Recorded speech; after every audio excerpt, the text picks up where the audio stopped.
त्या काळातलं गाव म्हणजे खरंच स्वर्ग होता. सकाळ झाली की कोंबड्याच्या आरवण्याने डोळे उघडायचे. अंगणात आई सडा टाकत असायची आणि देवाजवळ दिवा लावत असायची आणि बाबा शेताकडे जायची तयारी करत असायचे. घर छोटस होतं, पण मन खूप मोठी होती. पैशांनी कोणी श्रीमंत नव्हतं, पण आनंद मात्र प्रत्येकाच्या चेहऱ्यावर दिसायचा. उन्हाळ्याच्या सुट्टीत तर गावाला वेगळीच मज्जा असायची. सकाळपासून मित्रांसोबत भटकणं, नदीवर पोहायला जाणं, झाडावर चढून कैऱ्या तोडणं, शेतात ऊस चोरून खाणं, या छोट्या छोट्या गोष्टींमध्ये खूप मोठा आनंद होता. गावातल्या प्रत्येक घराशी आपुलकी होती. कोणाच्या घरात काही बनलं की सगळ्या शेजाऱ्यांना वाटलं जायचं. कोणाच्या घरी दुःख आलं तर सगळं गाव त्यांच्या पाठीशी उभं राहायचं. सण आले की गाव उजळून निघायचं. गणपतीत रात्री उशिरापर्यंत भजन व्हायची.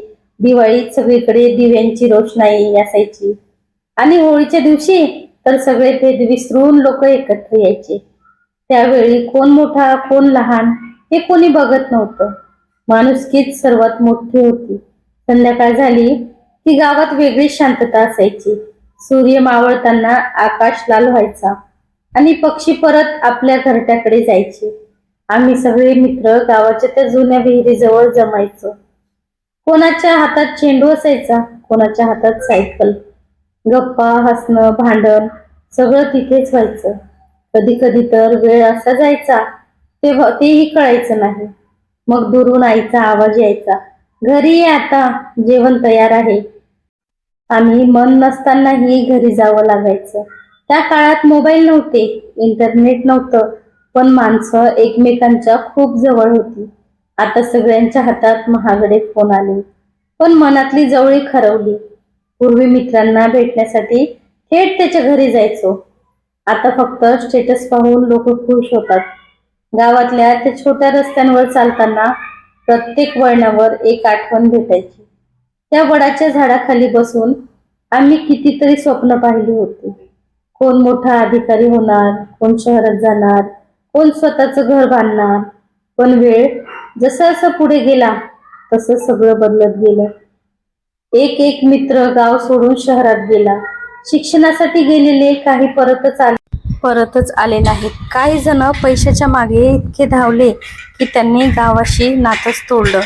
आज गावात गेलं की तेच रस्ते दिसतात, तीच विहीर दिसते, तेच मंदिर दिसतं, पण त्या आठवणी जगणारी माणसं दिसत नाहीत. सगळं शांत झालंय. पूर्वी जिथे मुलाच्या आवाजाने गाव दणनायचं, तिथे आता शांतता असते. कधी कधी त्या जुन्या घरात बसून वाटतं आयुष्य खूप पुढे आलं, पण आनंद मागे राहिला.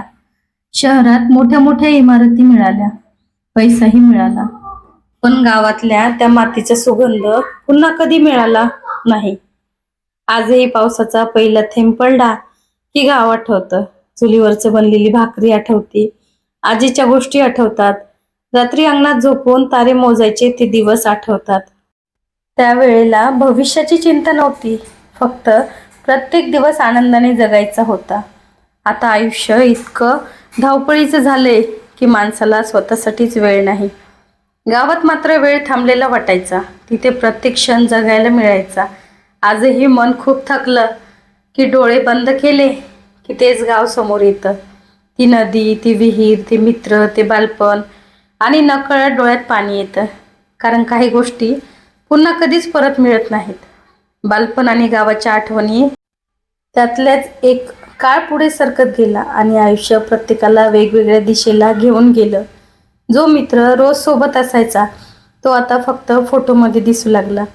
कोण पुण्यात गेलं, कोण मुंबईत, तर कोण परदेशातही निघून गेला. सुरुवातीला सगळे म्हणायचे आपण कितीही दूर गेलो तरी मैत्री तशीच राहील, पण वेळ आणि जबाबदाऱ्या माणसाला बदलून टाकतात. हळूहळू फोन कमी झाले, भेटणं कमी झालं आणि एक दिवस असा आला की सगळे फक्त आठवणीत उरले. मी अनेक वर्षांनी पुन्हा गावाकडे गेलो होतो. बसमधून उतरताच ती मातीचा सुगंध पुन्हा मनात भरून आलं. तेच रस्ते, तेच झाड, तेच मंदिर, पण तरीही काहीतरी बदललेलं जाणवत होतं. वर्गात पूर्वीसारखी गजबज नव्हती. पूर्वी चौकात बसून गप्पा मारणारे काका दिसत नव्हते. चहाच्या टपरीवरचा तो गोंधळ नव्हता. सगळं शांत, अगदी अनोळखी वाटावं इतकं शांत. मी हळूहळू चालत त्या जुन्या विहिरीजवळ गेलो. तिथे आम्ही लहानपणी तासनतास बसायचो. विहीर अजूनही तशीच उभी होती, पण तिच्या भोवतीची गर्दी हरवली होती. तिथे बसताच जुन्या आठवणी एकदम डोळ्यासमोर उभ्या राहिल्या. मित्रांचे आवाज, हसणं, भांडण सगळं जणू कालच घडलं होतं. नकळत चेहऱ्यावर हसू आलं आणि त्या क्षणी डोळ्यात पाणीही आलं. तेवढ्यात मागून आवाज आला, "ओळखलंस का रे मला?" मागे वळून पाहिलं तर माझा जुना मित्र समोर उभा होता. चेहरा बदलला होता, केस पांढरे झाले होते, पण डोळ्यातली तीच आपुलकी होती. आम्ही काही क्षण एकमेकांकडे फक्त पाहत राहिलो. शब्द नव्हते, पण भावना खूप होत्या. मग तो हसत म्हणाला, "आपण मोठं झालो रे, पण मन अजूनही त्या बालपणातच अडकले." आम्ही दोघं तिथेच बसलो आणि जुन्या आठवणी काढत राहिलो. कोण कसा पडला होता, कोणाला शिक्षकांनी मारलं होतं, कोण नदीत उडी मारायला घाबरायचा. प्रत्येक आठवणीसोबत हसूही येत होतं आणि मनही भरून येत होतं. त्या काही तासामध्ये असं वाटलं जणू वेळ पुन्हा मागे गेलाय. मित्र म्हणाला, "माहितीये, शहरात सगळं मिळालं, पण गावातली शांत झोप पुन्हा कधी मिळाली नाही." त्याचं वाक्य मनाला खूप लागलं. खरंच शहरात पैसा आहे, मोठी घर आहेत, पण मनाला समाधान नाही. गावात मात्र कमी असूनही मन भरलेलं असायचं. संध्याकाळ झाली, सूर्य मावळत होता.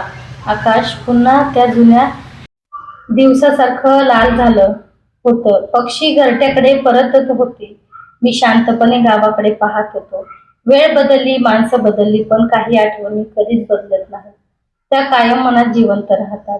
घरी परतताना मी शेवटचं एकदा मागे वळून पाहिलं. ती विहीर, ते झाड, तो रस्ता सगळं जणू मला थांबायला सांगत होतं. पण आयुष्य कुणासाठी थांबत नाही. बस पुढे निघाली आणि गाव हळूहळू मागे जात राहिलं. पण मन मात्र अजूनही तिथेच अडकून राहिलं. त्या जुन्या आठवणींमध्ये. वेळ निघून गेला, गाव बदललं, माणसं बदलली, पण त्या आठवणी अजूनही मनात जिवंत आहेत. त्या विहिरीजवळ बसून आम्ही कितीतरी स्वप्न पाहिली होती. मोठं झालो की कधीच दूर जाणार नाही असं म्हणायचो, पण आयुष्याने सगळ्यांना वेगवेगळ्या वाटेवर नेलं. आज गावात गेलं की तेच रस्ते दिसतात, पण मित्रांचे आवाज ऐकू येत नाहीत. ती संध्याकाळ, ते खेळ, ती मस्ती सगळं आता फक्त आठवणीत उरलंय. कधी कधी वाटतं पुन्हा एकदा लहान व्हावं, पुन्हा त्या मातीवर अनवाणी पळावं आणि पुन्हा एकदा आईने दुरूनच ओरडावं, "घरी ये आता." अंधार झाला. तर कशी वाटली कथा नक्की कमेंट करून सांगा.